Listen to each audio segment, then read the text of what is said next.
درود بر شما.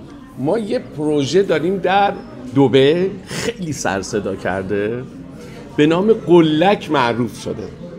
حالا این جریان قلکه چیه مارال جان؟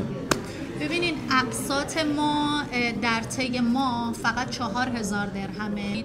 شرایط پرداختمون خیلی خوبه، سایز هامون بزرگه، یعنی یک خوابه های ما روی 830 اسکوئر فیت کمه کوچیکش، استودیوهای ما 536 اسکوئر فیته.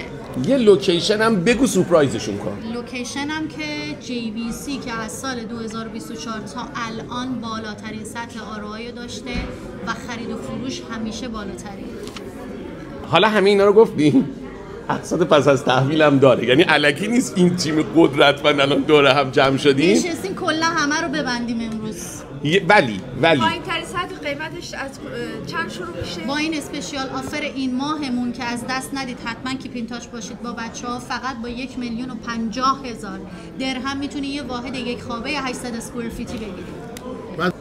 خانم فرزانه پول برنیش و جذابیت‌های بیشترش هم اینه که خط مترو در آینده در اونجا خواهیم داشت که یکی از مزیت‌های بسیار مهم برای یک لوکیشن و منطقه است. خانم فرزانه اگه این توضیحاتو داره میگه، خودش اونجا داره زندگی میکنه و ارزش JVC رو یه جور دیگه میدونه. دقیقاً. خیلی ممنون، حتما با ما همراه باشید.